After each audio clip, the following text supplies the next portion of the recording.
if you're going to get a goiter, you got to get a Gortner.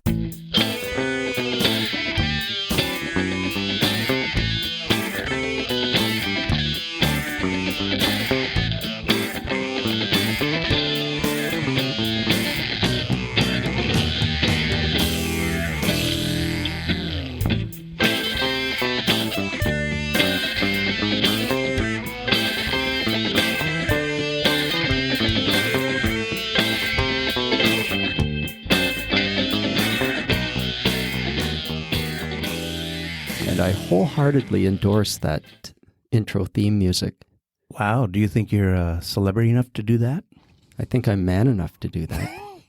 Well, but by the end of this episode, I think I'll be celebrity enough you will to do be, that. yeah. So I'm jumping the gun a bit. But because this is what this episode is all about. Oh, boy. Warm up your credit card. Because we're going shopping. Yeah. Or in a big way. Pitching. Or anyway. maybe in a small way. Yeah, these are celebrity endorsements. That's right. These are these are sort of low profile celebrity endorsements. Well, everyone knows about the high profile ones, right? Yeah. Like the Thigh Master. Suzanne Summers. Yeah. And the George Foreman Grill. George Foreman Grill. The Jack LaLanne Juicer. Yeah. And did you ever remember Mike Connors pitching Cert's breath mints? Mike, you mean Mannix? None other. I didn't. He did. I didn't know that. Yeah, you never know when you're going to have to get tough with your breath. Okay, now I remember that. You remember that? Yeah. I would have challenged him on that, Wow. Yeah. Because everyone knows that Cert's is a candy mint. Oh, you're questioning the authenticity of the... It's not a breath mint. Would you be man enough to say that to Mike Connors? No. This is Joe Mannix we're talking about here. What was his Mike Connors' actual birth name? I think it was Creekor Ohanian or something like that. What is that, like Serbian Irish or something? What is that? It's an unusual combination. More Serbian than Irish. Well, we digress again. Okay, here we are. And by the way, you are Leo Antonelli, and you are Kevin Machino. And this is Romper Ruminations. Yes, back again. You're back. Oh, great to be back in Studio 8 after... It is. We've had a bit of a lull. We sure did. But in the meantime, we've been amassing these, or you mostly have been amassing these, I guess, endorsements that kind of went under the radar. Bubbling just below the surface, right? Mm-hmm. Yeah. But it's great. We've actually been waiting for a long time for Consumer Reports to, test some of these products out, and they never have. They never did. No.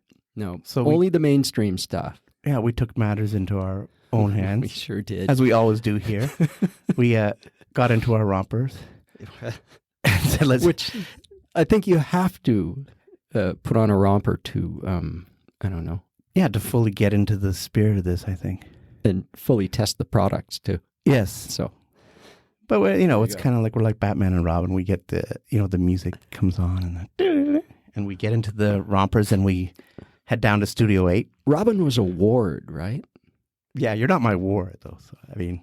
I could be. You could be. I mean, you're this close to becoming my ward, I think. Is there an award for that? You slip up one more time. Well, so here we go. Do you want to jump in? Let's just dive in. All right. So product number one, I know, is very near and dear to your heart. Sure. So let's talk about product number one. You're talking about the Vanity. I am.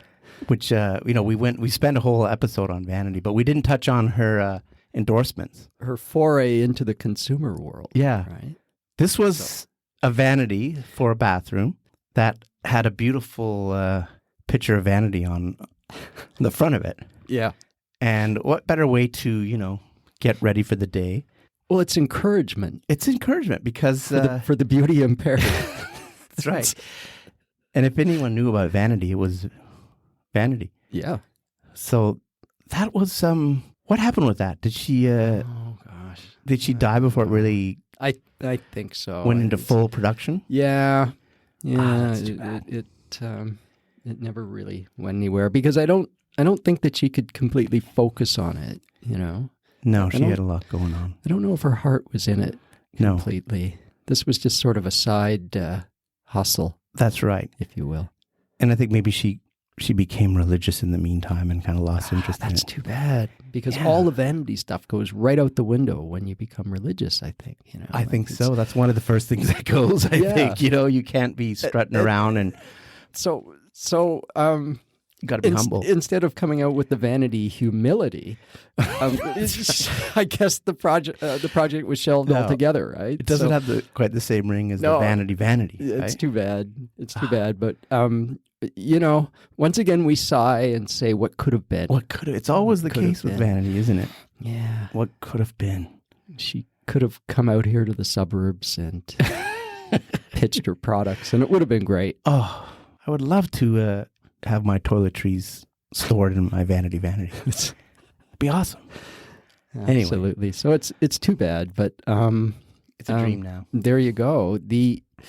There was another vanity product, even lesser known than the vanity. Oh, do tell. Well, it's the vanity license plate. Oh, she invented that? Yeah. I didn't realize that. Yeah, she did. That was all hers. Wow, I didn't realize she came up with a license plate. Well, yeah. Now, this wasn't just, this didn't have goofy sayings on it. Oh, no. It was all about the visuals. Oh, it was all just her. Yeah, well, it was the entire background of the license plate was a real sexy picture of vanity. Well, that sounds to me that could be a little bit dangerous. Well, it was. And this is when the problems all started. A lot of rear-ending, I imagine, occurred. That's plenty of accidents.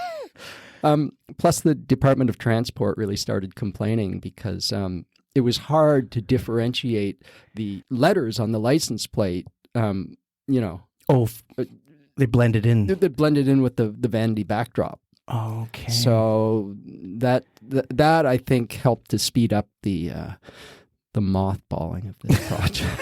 This product. Again, too bad. It is too bad. What could have been? What could have been? Collective sigh. But the next one on your list is something that I think actually happened and got off the ground. Oh. You want to talk about that? You mean the Chardonnay? That's right. Which is, of course, Chardonnay smooth operator. And the Chardonnay was a smooth as well, operator as well. Yeah. Now, the question, did she spell Chardonnay like the way she spelled her name? Like S-A-D-E? Well, is that? I think this is where the problems begin. Okay. That would be kind of confusing. Yeah. She and her legal people insisted that Chardonnay be spelled with S-A-D-E. So you would go into looking for a nice Chardonnay, and they would present this thing, and you say, "That's not a that's a Sardine." And oh no, no, you're pronouncing Mon Dieu. No, you're pronouncing it incorrectly. It's a Chardonnay. It's a Chardonnay. It just has like Chardonnay. Yeah, come on. Yeah, it's like it's not sadness; it's Chardayness. That's right. It's the Marquis de Chardonnay. De Chardonnay. So it's too bad. I don't know if that one did great things, but if you've got a bottle of it, I think you got a collector's item on your hands. So, oh yeah. I think I've got one in my wine cellar. Well, if I had a wine cellar, it would be there. Hold on to it. That's all I can tell you. Okay, I will. Like Chardonnay herself, it will age beautifully, I think. Gracefully. Yeah. Yes. Yeah. And smoothly. Yeah. Oh, smoothly. What about item number 3, Leo? Oh, this is a bit of it's controversial in some places. Well, we don't shy away from controversy. No, we welcome it. We bring it on. We're talking about the Sirhan wrap. Oh, yes. So this was, I guess, sort of a play on Saran wrap. Right. But double thickness. Double protection, for your food items. Which this was a big hit in the Arab world, I think. Not so much in Israel. Well, look, they stood by their product too. Didn't they have some kind of like crazy? Well, they had a really interesting warranty. Right. I think it was 20 years to life. That's what it was. Right. Which has never been done before, I don't think. But which is... not in the warranty business, anyway. Yeah, hard to get here, though, Yeah.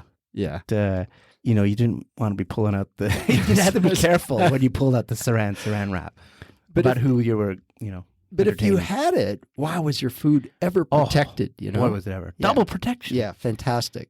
fantastic. It was like it's like having double glazed windows. Never like double pane windows, I should That's say. right. Never double glazed saran wrap. And 0 freezer burn, right? Oh, beautiful. It's fantastic. Yeah. So, too bad. Too bad for that. But, again, these are endorsements that flew under the radar a little bit. Yeah. All the things that might have been. That's what we're here for, to dig these up. And again, if you don't know who Saran Saran is, then look it up. Look it up. That's all I'm going to say. Look it up. Up next is the Freddie Mercury thermometer. Oh, the sales of that were sort of up and down, I think. It's a bit of a dangerous product, and I think it's been since outlawed, right? Because of the mercury. Yeah. Which now, is was too that bad. a rectal thermometer or was that a regular thermometer? Well, it could be a rectal thermometer, but really risky if you used it as a rectal thermometer. Yeah, I guess this would just be for telling the temperature in your home. But I think I think in the old days, people would use it without even thinking twice. Sure. Yeah. Why not? But again, I mean, it's too bad. An age gone by, Yeah. Can you even get a mercury thermometer these days? No, I don't think so. I think the government really kiboshed that. It's too bad because mercury works well. Yeah, it does.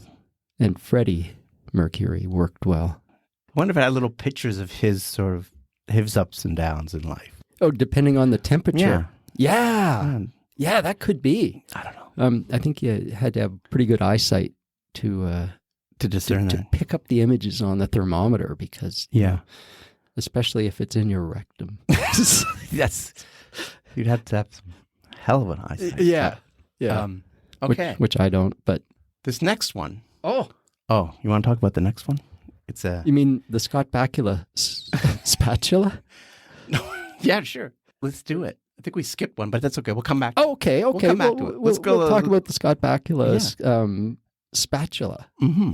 Now, Scott getting Bakula. I keep getting that mixed up with the Scott Bakula scapula.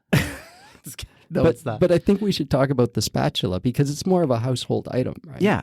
This is Scott Bakula of Quantum Leap fame. It's not a bone embedded in your body. No, not the baculum. That's Scott another. Bakula baculum. That's another bone. That's another. I got a bone to pick with you, Scott Bakula.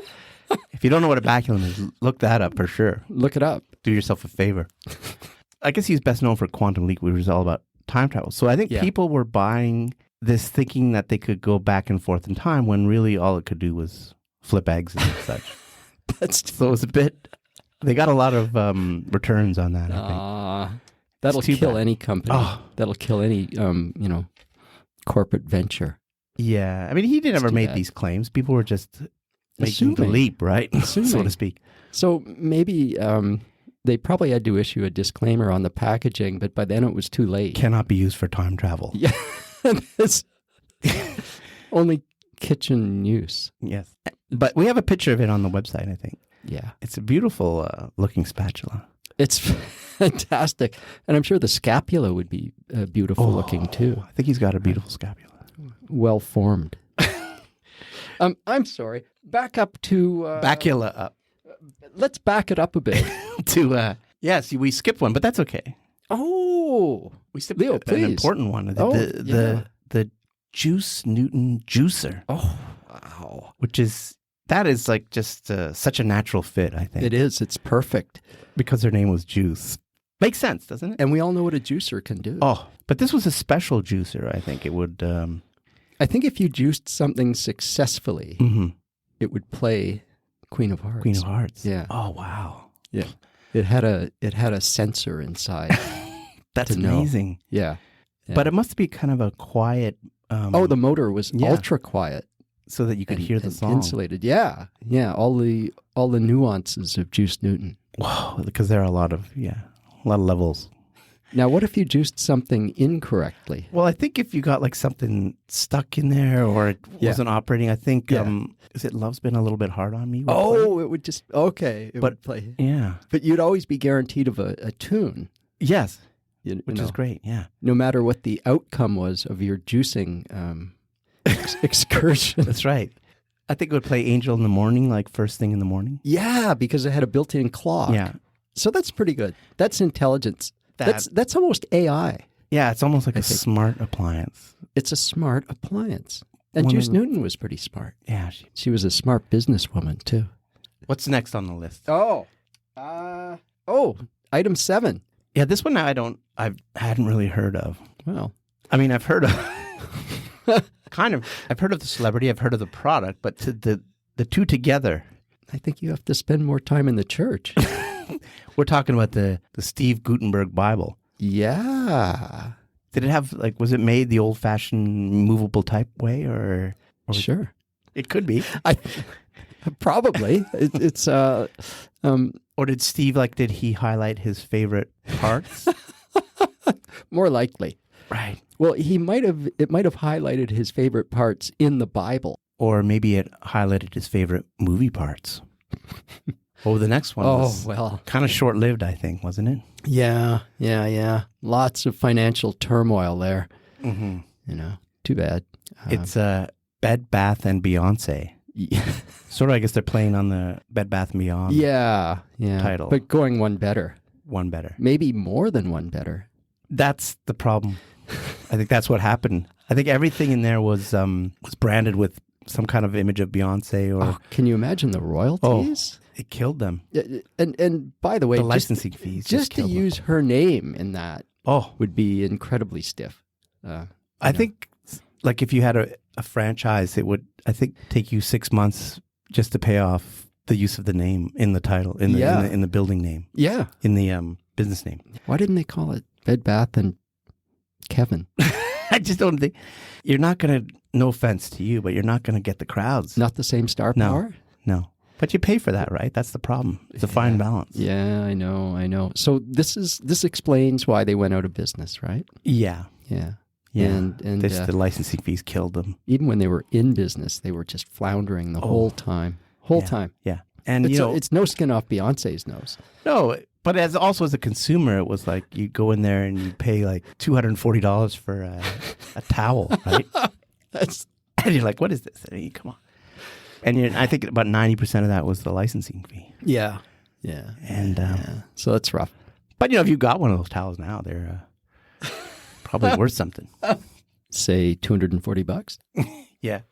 And that's the saga of Bed Bath and Beyonce. But the next one. The next one. Oh, I like this one. It's another therapeutic. Tell me about the next, because I don't really understand this. Well, it's the Robert Urich uric acid test. Okay. Now, this is a test that would test what? Well, I think it would test for uric acid. Okay. But it's a different kind of uric acid. Oh, okay. Not the one that would lead to problems. Like gout and stuff? Yeah. No. I think it's testing for the acid of Robert Urich. Oh, I see. Because he was he got around in his day. Okay, I get it now. Indeed, yeah. So if you're of a certain age, if you want to test, hey, you're not sure about the paternity. Yeah. Yeah. Your mom's told you some stories that didn't quite add up. Yeah. Or just this nasty acid inside your body. Yeah. In general. That's right. Or if she was a production assistant on Ice Pirates. And then you were born around the same time. Yeah. Maybe if your limbs are always really cold, that sort of thing, you've got the presence of Robert Uric acid. Right. And you want to confirm that. Yeah. With this test. Yeah. And it's interesting because my hands are cold all the time. Yeah. I've never taken this test. Well, you should, I think. I guess I should. You should. Well, you should. I'm not sure why he would endorse such a test, though. You think he would probably try to distance himself, but I think he was a stand-up guy. He wanted to. Yeah. This might have been some sort of repentance. That's right. Yeah. For Ice Pirates, you mean? No doubt. Okay. Next up. Now, this is we've mentioned this one before. Needs no introduction. Go wild. The Burt Bacharach table. Wow. Did I say that's a hard thing to say? It is. The Burt Bacharach Baccarat table. Yeah, that's a tongue twister, but it's a fine product. Oh, it is. And it was featured at the lodge. That's right. And also featured in our previous podcast. That's right. It was at the very the lodge. Back of it was towards the back. Right, not the very back. Not the very back. Because as you recall, the very back was reserved for the Scott Bakula backgammon games, the high stakes games they used to play. Stakes. But the Burt Bacharach Now, what did it play music or? I think there were some rules co-written by Hal David. Right, that's right. He wrote the rules. Yeah. I remember that. Yeah. And Bert may have just put song to those rules. Right. So I think maybe what happened was when you approached the table, the table would launch into the musical version of the rules. Isn't that amazing? Of the table. That's great. Yeah. So it would be easy to remember, easy to follow. Fantastic. And entertaining at the same time. And entertaining. Wow. Come on. What more can you ask? I think that's a great product. I think so, too. I'm going to have to endorse that. Wow. Again, I think I don't know if you're quite there yet. Well, how far are we into this podcast? Well, I think we're... Don't you think I'm famous yet? We're about 2/3 of the way in. Oh, okay. So all right. You're almost there. Okay. Oh, the next one. Oh, please. A big one. Be my guest. The Jed Clampett system. Right. Now, this was a... For all you woodworkers out there. For your do-it-yourselfers. Yeah. DIYers. I think I remember they had a commercial. Some guy's just broken his coffee table, and he says, how am I going to fix this? Just clamp it? No, Jed Clampett. Of course, Jed Clampett was a character on a show called The Beverly Hillbillies. The patriarch. The patriarch. And I think he discovered this clamping system when he was out shooting at some food. Then he got rich through it, but then lived exactly the same way as he did before he got rich, which is... Lord knows Jed was a simple man. Yeah, he was. Don't know what he did with all his money, though. Certainly didn't put it into the product because I don't think it lasted very long. Well, he appreciated a good clamping system. Who doesn't? That's all we know. And I would buy one. Why just clamp it when you could Jed clamp it? Right. Yeah. Makes sense. Yeah. Makes sense. That's like self-explanatory. Yeah. I don't think we need to say any more about that. Yeah. So you're down with the Jed clamping. I am. Okay. Oh, good. yeah. Good. But the next one, too. I'm a little bit confused. You want to talk about the next one? Oh. I'm not sure how this one works. It's the Tuesday Weld oxyacetylene welding kit. Okay. Endorsed by Tuesday Weld. By Tuesday Weld. And if you don't know who that is, again, look it up. Look it up. You got to look it up. So this is a very fine welding kit, for plumbers and metallurgists and that sort of thing. And it works best on Tuesday. Really? Okay. So if you've got a really tough plumbing job or welding job. Or some really special customers or something like that. Wait till Tuesday. Wait till Tuesday. Was Amy Mann involved in this somehow? Well, I think she was one of the special customers. Maybe that's how she got the name for the group. It could be. I think she called one day and I need something and can you wait till Tuesday? Till Tuesday. And she said, hey. And then something went off inside her head. Okay.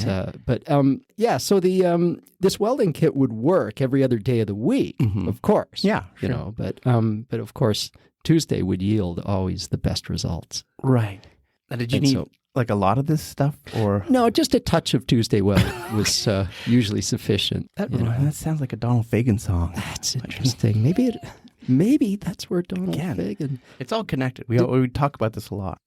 And there was another song. There's a lot of Tuesday songs. There was a song by a chairman of the board called Everything's Tuesday. Oh.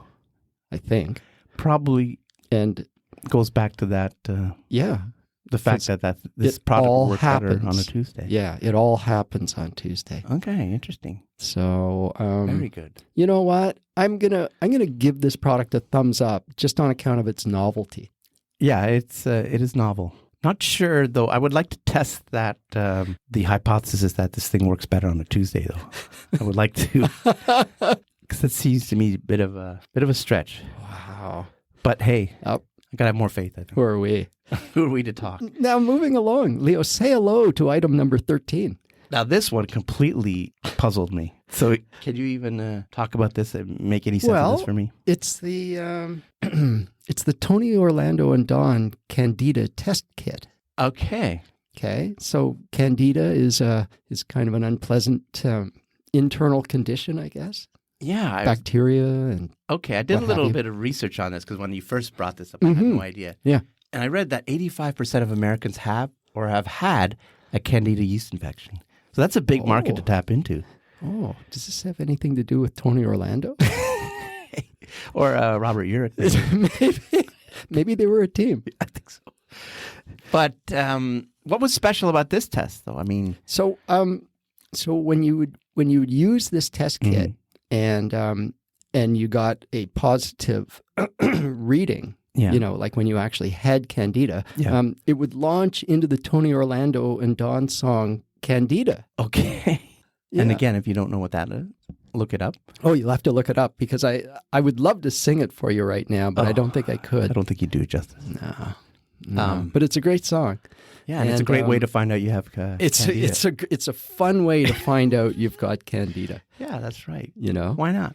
And if you didn't have it, it might play one of the lesser known songs, or maybe even another hit. Knock 3 times. Oh, Knock 3 times. That's or maybe great. if you had to retake the test a 3rd time, they would play that. Knock 3 times. So to be safe. It's like stepping you through. The instructions are like musical, right? Once again, Tony Orlando. But I think it's a great product because it's detecting, a terrible condition that you might have, and it's entertaining you. I mean, it's easing the blow. That's right. It puts the fun back into what may be a kind of a uncomfortable situation. Yeah.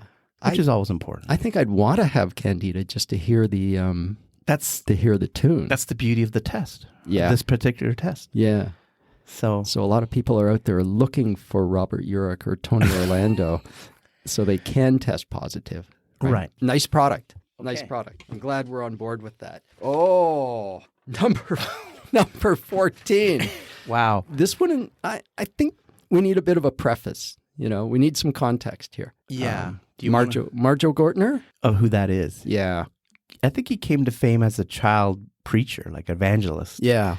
Back in the day, he was just a little kid. And he was sort of like a bit of a novelty. Yeah. And then he kind of like renounced that whole life. And I think he appeared in a documentary showing the kind of tricks he would use. It was an Oscar-winning documentary, I think, in the early 70s. Wow. About the kind of tricks they would use to fleece people their money. And then he thought... And then later he used the same techniques in his movies. You go in thinking he's an actor, and you watch the movie and wait a second, he's not an actor. Oh, I feel like cheated. But he was in some great films. No, he was... Come on. Earthquake? Yeah. Jungle Warriors? Yeah. Viva Knievel. Motorcycle movie? Yeah. There was a number of motorcycle ones. Pray for the Wildcats, right? Oh, that's right. If you ever want to see Andy Griffith play against type, like playing a mean bad guy, which I think is about the only time he really ever did that. Yeah. You got to watch Pray for the Wild. Yeah. Talk about an all-star cast. William Shatner is in it, I think. Robert Reed. Angie Dickinson. Oh, Mike Brady. Yeah. Wow. Robert Reed. Did he have a perm? I think he did, or the makings of the start of a perm. Anyway. Oh, good. So he's in character. It wasn't permanent at that point. I'm glad some people are in character. Yeah. So and of course, Marjo Gortner. Yeah, and Marjo Gortner. So I mean, you were he's the kind of guy that if you saw his face, you're like, oh, I've seen him in stuff. I've seen him, and he had a very distinctive voice too. And so, what was he endorsing? Like mine. So, Marjo Gortner, evangelist, renowned actor, entrepreneur, as it turns out. Avid motorcyclist. Mm-hmm. So it's the oh boy, I got to take a breath for this. Okay, it's a mouthful.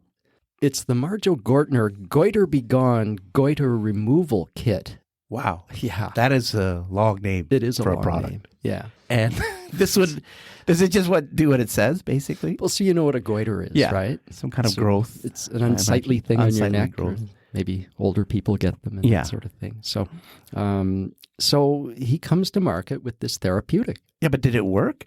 Look, have you ever seen Marjo Gortner with a goiter? No, I haven't. Exactly. Okay, you're right. Either he's using this product or he's taking a lot of iodine. Well, that would be a big scandal if they found out it was the latter. Yeah. But he's no stranger to scandals, right? No, that's right. He'd be used to it. So, or he's no stranger to expose. Another day in the office for Marjo Gortner. Yeah.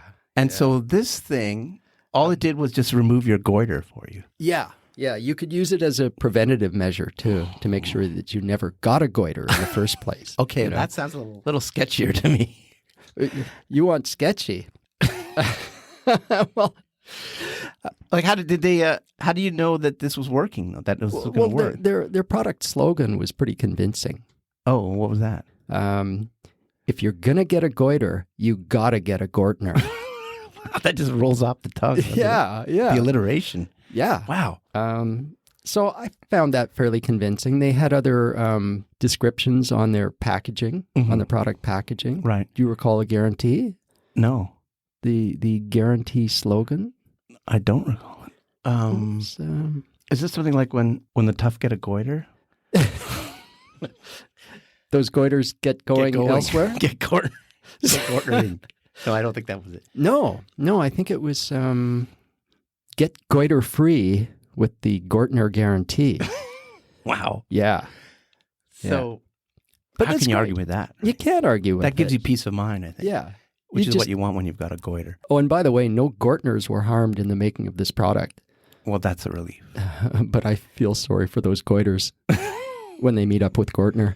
Yeah, they didn't stand a chance. Oh, no way. So, I guess, did you want to move on? Wait. There's more. Oh, good. There's more Gortner. I'm not done with Gortner yet. We had exhausted the Marjo Gortner. I've never done with Gortner. There's more? There's the Marjo Gortner Gore-Tex rain jacket. Whoa, he was involved with that too. Yeah. Now, this was a joint venture with Gore Vidal. Oh, well, that makes sense. Yeah. Yeah. Of course, after his untimely death, yeah, I think he enlisted Martin Gore. Of Depeche Mode. Yes. Okay. Yes. That's good. Now you could. I guess you could do both at the same time. You could wear the jacket while you're getting rid of the goiter in case there's any splashing or anything. Yeah. It's totally rainproof. Get out of control. Waterproof. Yeah, that's a good tie-in.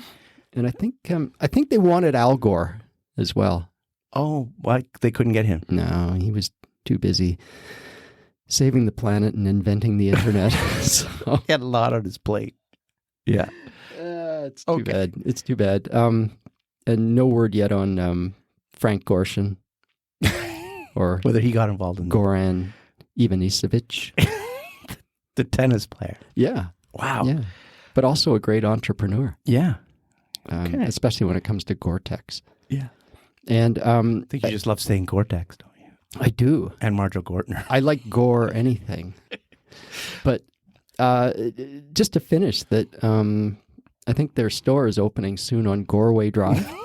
Okay. So now I think we're done. I think it's good. All right. Because the next one, the last final. but not least, is... Now, this one I have a little bit of trouble believing, frankly. I don't see what the problem is here. Okay, you take us away. No, you. No, I mean, this is the Catherine of Tarragon Spice Company. Yeah. Okay. I didn't realize that she was still alive, but... Wasn't she one of Henry VIII's wives? Yeah, I think so. Who died like 500 years ago? Well, I don't know. None of that is documented. So this is and first of all, wasn't it Catherine of Aragon? No, I think you're wrong. It's Catherine of Tarragon. Tarragon, okay. And that would make her the perfect, spokesperson for this product. That could have been the very first celebrity endorsement. But she was certainly the world's first Spice Girl. Oh, no doubt. No doubt. But there may have been someone even before her. Oh. Okay. Another celebrity endorsement. An earlier celebrity endorsement. The Eleanor of Aquilung Company. Wasn't that Eleanor of Aquitaine? No. Eleanor of Aquilung. Okay.